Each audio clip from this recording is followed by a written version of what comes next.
bem-vindos a mais um programa Primeira Pessoa pela TV Brasil Pantanal. Hoje eu mato a vontade de conversar com esse moço. Tenho certeza que você vai amar esse programa, tanto quanto eu, até mais, porque hoje a gente vai mergulhar na vida e no talento desse grande artista brasileiro.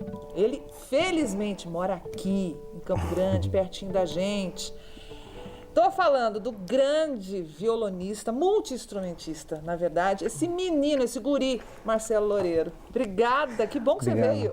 Fico feliz, Carmen, pelo convite. Faz tempo já que estamos ensaiando para esse encontro, né? Que bom, Fico muito feliz de bater um papo contigo. E veio acompanhado pelo violão, né? Eu disse, Marcelo é multi-instrumentista porque toca violão, viola e harpa paraguaia. E agora está entrando começando, também no universo do bandoneon. Do bandoneon, é. Bom, primeiro eu fiz questão de trazer o instrumento, o violão é inseparável, eu não consigo ficar. Inseparável. Quando é que começou essa relação com o violão? Eu comecei com 11 anos de idade, quando eu cheguei em Guielópolis, Laguna. Eu sou carioca, de nascimento. Como é que você diz? Você é o quê? Eu sou carioco, mira mi sotaque. Mas a minha família é daqui, né? A família da minha mãe é de Bela Vista, Loureiro, né? Minha avó é paraguaia, então tem um pouquinho de sangue paraguaio. E o que levou vocês do Rio de Janeiro a irem para Guielópolis da Lagoa? Então, a família do meu pai é a família mineira, então somos uma mistura de mineiro e paraguai. E meu pai, ele tinha um comércio antes de eu nascer, ele tinha um comércio aqui, de uma papelaria em Campo Grande e uma no Rio de Janeiro. Aí ele optou por ficar só do Rio de Janeiro, que é do lado da Gama Filho, lá no Rio, e eu acabei nascendo lá. E aí meu pai, depois de eu com 10, 11 anos, voltou, porque meu avô, o pai do meu pai, ele faleceu. E aí a minha avó ficou meio sozinha, isolada. Juntou a família para dar força. Para dar uma força, Vocês né? são bem família mesmo? Bem, família, bastante. Minha família... A família do meu pai é mais espalhada, como eu te falei, como é descendente de mineiro, eu tenho um pouquinho de... Lá em Minas Gerais tem bastante, em Campinas tem mais um pouco, então tá meio espalhada, né? Mas a família da minha mãe é mais próxima aqui, né? Essa mudança para Guielópolis da Laguna foi fundamental para você adquirir esse gosto musical, principalmente essa influência da fronteira, né? Essa influência latina. É bom deixar claro que quando eu vim para Guielópolis, não foi um baque tão grande assim, de sair de uma cidade tão grande como o Rio e para Guielópolis, porque eu vinha todas as férias para cá, eu adorava. Então, desde que eu me conheço como gente, eu já fazia minhas férias, brincava com meus primos na cidade de Guielópolis. Quando eu vim morar, eu senti, sim, com certeza, a diferença de cultura, né? Mas foi fundamental, porque foi aí que eu tive o contato. Toda a minha história começa em Guielópolis da Laguna, né? Você lembra da primeira música que marcou você, assim, uma música latina que tenha te influenciado? Então, quando eu comecei a brincar com o instrumento, a minha mãe tinha trazido, junto com as mudanças, um violão dela, lá do Rio de Janeiro.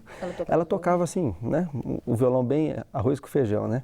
E ela trouxe na mudança um violão Giannini que estava com esse braço aqui quebrado, assim, ele estava solto, ele ia para frente, assim. E eu peguei, amarrei uma cordinha atrás, assim, para esse braço não ir para frente e comecei a tirar os primeiros acordes nesse violão. E o meu avô era apaixonado por música, ele era um músico amador, tocava vários instrumentos, eu herdei um pouco isso dele, né? Ele tocava violino, sanfona, violão. E aí quando ele viu um neto se interessando, o único neto se interessando por música, né? Ainda mais música folclórica, música, né, da fronteira, essas coisas, ele gostava, ele era muito eclético, ele gostava de tango, valsas, né, chamamé. E aí ele começou a me dar essa motivação. Logo em seguida eu conheci um senhor lá em Guielópolis chamado Djalma, ele é conhecido como Nico. Ele mora em Aquidauana, até mandar um abraço para ele. Ele gostava muito de tocar seresta, samba canção, toquinho, Vinícius, essas coisas. E ele era o único cara na cidade que estava disponível para me dar aula, porque não tinha cidade pequenininha, 12 mil habitantes, né, tem Guielópolis. E aí eu comecei a pegar os primeiros acordes com ele, sabe? Aquela coisa muito informal, nada de formalidade. Ele também, depois eu fui saber que ele tinha formação musical, ele sabia ler partitura, mas lá em Guielópolis da Laguna ele tentava passar o mais simples possível para os alunos lá de Guielópolis. E eu peguei os primeiros acordes, assim, eu digo que foi importante eu passar por ele, porque eu comecei a tocar o violão da forma correta, né? Existe um vício no instrumento de corda, que é você pegar a palheta e tocar, né? Isso vira um vício, porque quando você quer tocar com todos os dedos, fica complicado depois. Aí você não consegue fazer música tipo essa aqui, ó. La Catedral é uma música clássica, muito difícil de tocar, porque o dedo tem que mexer bastante, arpejar lá.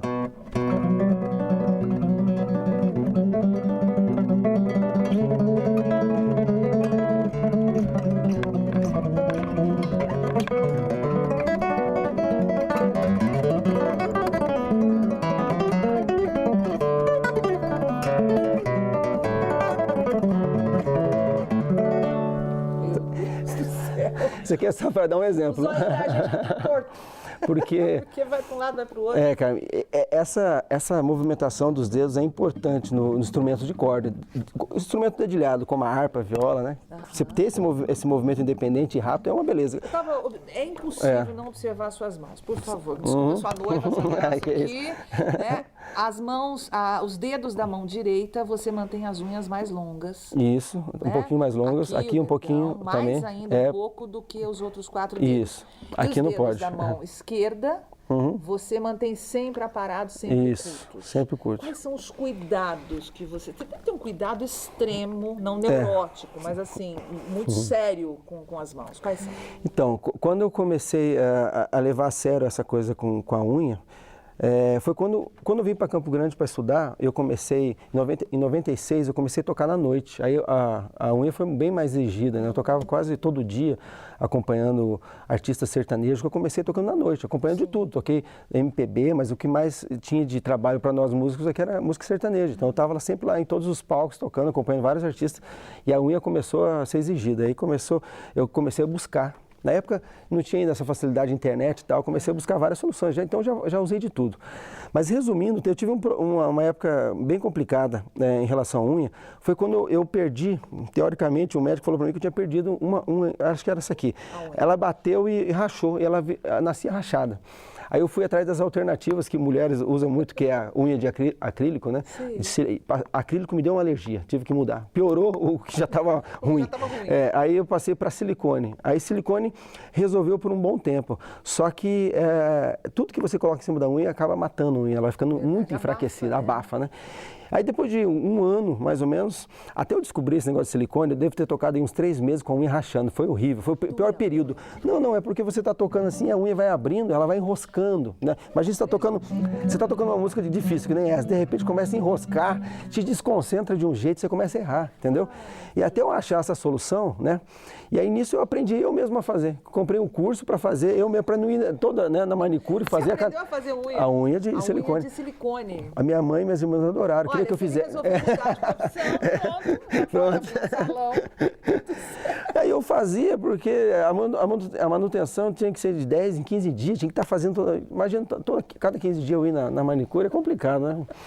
E aí eu sei que a minha unha, graças a Deus, ela voltou a nascer normal. Hoje, aí depois eu descobri um negócio, se não me engano é um suíço, descobriu, um tecido chinês, chama seda chinesa. É uma seda fininha, assim, tão delicada, que você recorta e coloca por cima da unha, na parte morta da unha que a gente fala, né, na parte branca, e coloca com uma cola especial. É um reforço de unha. A gente fica irritado quando quebra uma unha. Agora pensa para um profissional talentoso, um músico como que a gente depende da unha. Marcelo Loureiro, que precisa. Não, e agora muito mais, porque eu toco viola e harpa. A exigência é muito maior. Principalmente a viola, que é um instrumento de corda de aço, entendeu? Essa forma que eu toco, eu não mudo nem um pouquinho para viola. Então, essa pegada forte minha, eu toco na viola. Teoricamente, eu tinha que tocar menos forte na viola, porque é aço, né? Mas eu não, na hora ali da adrenalina no show, às vezes eu faço uma força. Com esse reforço, ele aguenta bem, mas chega a sair uma lasquinha, outra, sabe? Mas aí, nada demais. Estamos indo para o segundo bloco. Eu quero finalizar esse com uma música que você toca com força no violão. Essa aqui é uma música do repertório da harpa paraguaia, chama Missioneira.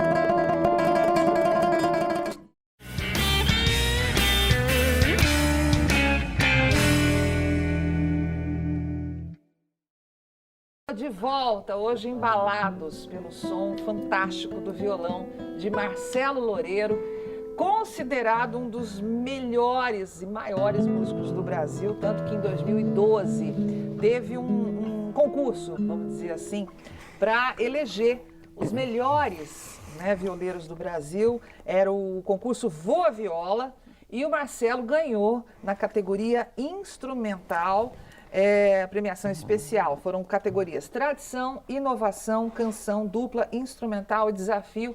Voto popular, Marcelo. Para você foi o que representou essa premiação, esse concurso? Bom, primeiro dizer que eu nunca participei de concurso nenhum na minha vida, assim, sabe? Eu sempre fui um músico de palco. Existem aqueles músicos que nascem e se dedicam a concursos, né? Gostam desse desafio de entrar em concurso, essa competição. Então, e eu assisti vários concursos, mas eu sempre fui músico de palco, né? De performance, né?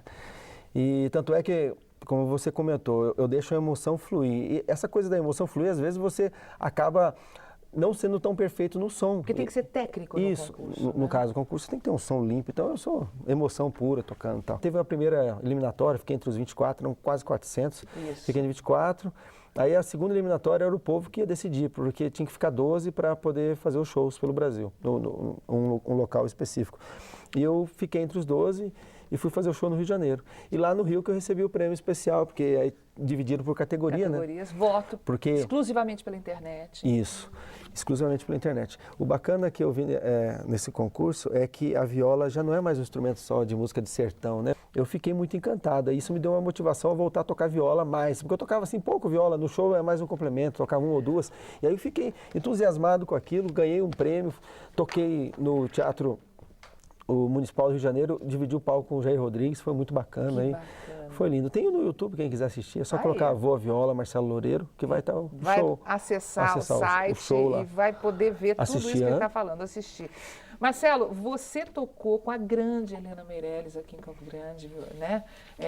Na concha acústica, aqui no Parque dos Poderes. Foi uma das vezes, foi várias vezes que eu toquei. Foram várias vezes. Vários shows. Né? Quem você admira? Quem que é a tua referência? A principal é o Paco de Lucia, que todo mundo sabe. Eu comecei tocando... quando eu morava no Rio de Janeiro, a minha mãe comprou um disco de música flamenca e eu ouvia, mas eu não tinha interesse ainda pelo violão. Era uma coisa assim. Eu ouvi isso aqui e achava gostoso.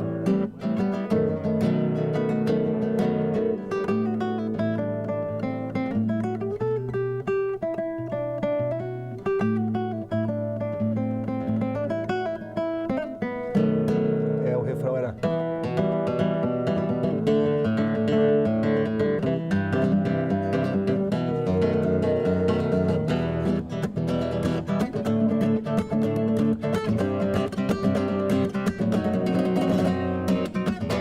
encantado com essa coisa. Aí quando eu vim para Guialopes, eu falei, mãe, cadê aquele disco? Que essa hora eu tocava no Rio, né? Quando eu comecei a tocar violão. Você tem a sua personalidade, você consegue imprimir a sua personalidade nesses ritmos e músicas muito fortes. Como é que você consegue fazer isso? Isso é intuitivo? Eu creio que é pelo fato de sempre gostar de vários tipos de música, né, de gêneros musicais diferentes e tentar tocar todos, porque eu sou um cara que sempre estou experimentando. Você não tem nenhum preconceito? Nenhum preconceito musical, inquieto, quero aprender sempre. Então, essas influências, várias coisas que a gente vai aprendendo ao longo da nossa carreira, na carreira musical, influenciaram. Então, quando eu toco uma polca, em algum momento vai ter um pouco meio flamenco, o jeito que eu toquei agora em polcas, batido, rasgueado. Até o espanhol fala picado. Picado é a escala rápida que eles fazem, aquela coisa... Essas coisas rápidas. Então, essas coisas tudo meio flamencado quando eu toco. Por exemplo, eu tenho um chamamé de um compositor aqui de Três Lagoas, que eu participei daquele CD Gerações, né, que é uma coletânea, e eu gravei ele meio flamenga.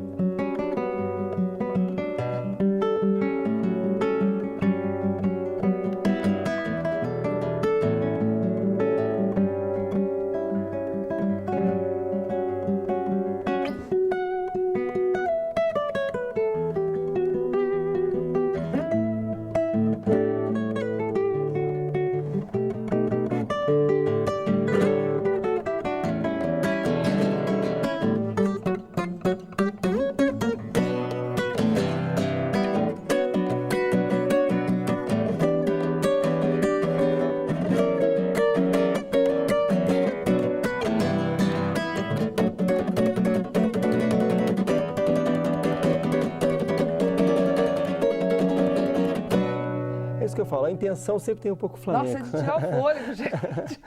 Então, quando eu toco um chamamé que nem esse, que é romântico e tal, eu tento fazer alguma coisa...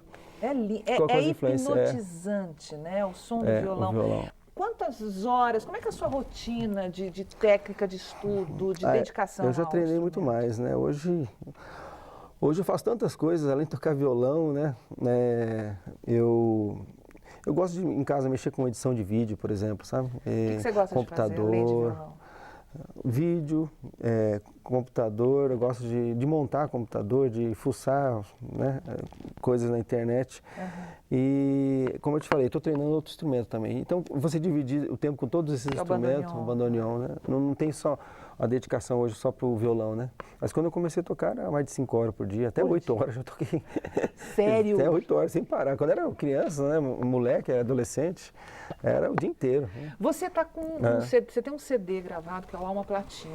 É o único CD seu. Meu. Né? Você já participou de vários outros. Tá programando já está em fase de construir um novo CD? Eu quero fazer agora com todos os instrumentos, né? Harpa, viola, violão, né? Que o meu show hoje é em cima disso, né? Eu conto a história da minha vida e vou ilustrando com esses instrumentos que fazem parte da minha vida. E o bandoneon é um instrumento que vai, em breve, se Deus quiser, vai estar também incorporando. Junto. Porque eu cresci ouvindo o bandoneon, meu avô era apaixonado por bandoneon. Daqui a pouquinho a gente volta, terceiro e último bloco, conversando com esse multi-instrumentista Marcelo Loureiro. E a gente vai falar de uma fase da vida dele em que ele teve que enfrentar uma luta muito séria, né? Marcelo teve câncer e vai nos contar em detalhes como é que foi essa fase, tá bom? Hoje está tudo bem, graças a Deus, mas ele vai contar pra gente já já e como é que a música o ajudou em tudo. A gente volta já já.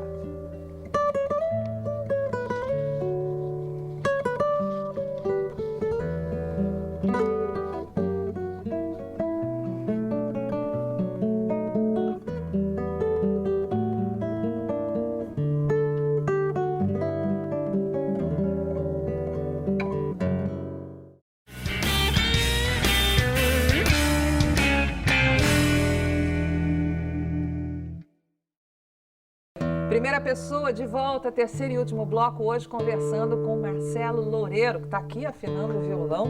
É sempre assim, Marcelo, o trabalho do instrumentista é afinar o instrumento. Tem que estar sempre... O Almir que gosta de falar, né? Passa metade da vida o violeiro afinando e outra metade tocando desafinado. Porque instrumento de corda é assim, sabe? A variação climática, né? Você está ali fora do estúdio, o calor chega aqui, né? O ar-condicionado, aí a corda de nylon. A harpa é pior ainda. Pior ainda, mais sensível? É mais sensível, 36 cordas de nylon, né? O nylon trabalha bem, é um material que desafina fácil. E aí, hoje, no começo, quando eu não tinha experiência, eu deixava dentro do camarim, e aí eu saía, aquela diferença de calor, de temperatura, acabava desafinando tudo a harpa. Você tinha que 36 não, eu tinha que tocar, eu ando com o afinador já no pé, né, e ia tocando e afinando ao mesmo tempo. Ao mesmo tempo. Era complicado. Olha, você falou de instrumento desafinar, né? Às vezes a vida da gente também dá uma desafinada, né? Não tem jeito, né? Tá tudo lindo ali, perfeito, né? Ou quase, tudo bem.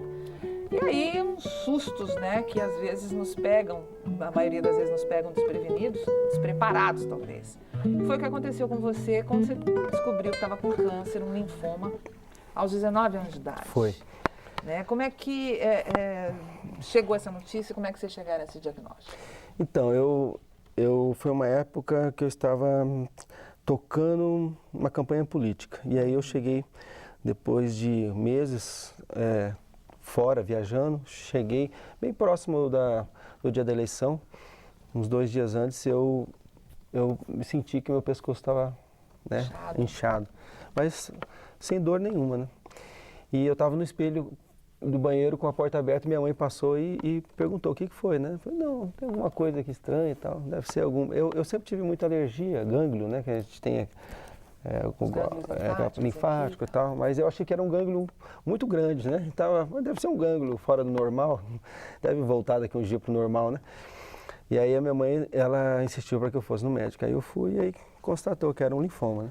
Bom, no começo aquele baque e tal, né? Mas a gente, eu sempre falo que a lição que a gente acaba levando de tudo isso é muito maior do que do Hoje, que a própria que a própria doença, com certeza. Você fez Porque quimioterapia? fiz, foram quase 3 anos de tratamento, fazendo químio, radioterapia. Você se afastou um pouco Afastei. das músicas? Eu tocava na noite, eu tive que parar de tocar e me adequar com Claro, com toda aquela com o rotina de calendário, né, tratamento. do tratamento e tal. Mas você mesmo declara que a música ajudou muito nesse período, né? O Ajudou. que a música te As ajudou? pessoas que me acompanharam nessa época, estavam próximas de mim, viam em mim assim, parecia que não estava acontecendo nada, porque quando eu estava com o instrumento, porque sempre estou tocando, né? O violão sempre, como eu te falei, está perto de Faz mim. parte de Faz você, parte, a né? extensão do meu corpo.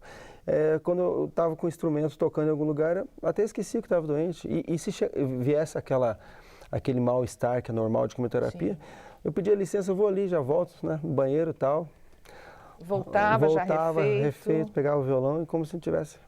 Porque realmente, quando eu não estava com o instrumento, quando você está ali tomando a quimioterapia, e as horas depois da quimioterapia é difícil, porque nem com o instrumento, porque tem aquela reação normal da química que é bem, bem forte, sabe?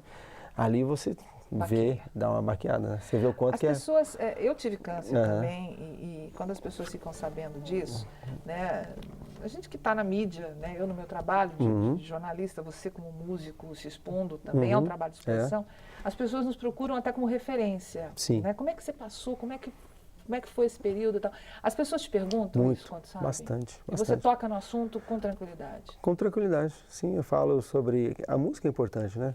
Você ocupar a sua cabeça com algo, né? Até eu falo para as pessoas que estão em tratamento, aprender a fazer alguma coisa. Se não faz nada, né? Você fica em casa apenas esperando, né, o organismo passar. reagir. Você tem que aprender a fazer algo, ou se ocupar. Com certeza. E eu sempre sugiro tocar um instrumento musical, que é uma beleza. Qualquer instrumento. O violão está ali, né? À disposição. É incrível. Marcelo, tá tudo ok hoje. Graças a Você Deus. teve o diagnóstico da cura decretada em 2006, mais ou menos. 2006. Periodicamente eu ainda vou lá e dar tem que fazer uma confirmada, né? A gente passa a ter mais cuidado, né? Com certeza. Marcelo, você enveredou para o cinema também, participou do curta Fábio Flecha, né? Do Sul, Mato Grosso do Sul, né? Como violeiro ali, misterioso. Está em produção de outro trabalho dele também, que você vai ser o protagonista agora. O Expedito e o Bruno Moser não vão fazer, vai ser bacana, eu não posso falar muito ainda, mas Desafio da Viola vai ser em cima dessa lenda que a gente ouve muito falar, meu avô contava muito, na fronteira tinha muito o tal do pacto com o diabo para aprender a tocar viola. Então no filme eu vou ser o anjo, né, que eu vou desafiar. Você vai ser o bonzinho? Vou ser o bonzinho. Tem cara de bonzinho. Você está em produção de CD e também um DVD. Isso. Para quando a gente pode contar com isso? Eu entrei com o projeto, né? E eu creio que, se Deus quiser, até o começo do ano que vem, né? Vamos torcer. Tá? Vamos torcer se muito. der tudo certo. Vamos encerrar com Posso deixar meu site? Por favor, deve. É bem fácil, marceloloureiro.com.br. O pessoal também quiser me achar no Facebook. Eu não tenho Twitter, né? Eu tenho Facebook. Eu sou bastante acessível. Só chegar lá, eu tenho página e tenho perfil. Gente, ele é um encanto, esse menino. Obrigado. Ele é um encanto, é um talento maravilhoso. Como eu disse, graças a Deus está aqui pertinho da gente. Marcelo Loureiro, Pássaro Campana, que Deus te abençoe. Cara. Fiquei muito feliz de participar do seu programa. Vai lá. A gente se encontra no próximo Primeira Pessoa, hein? Vamos terminar com um luxo de Marcelo Loureiro.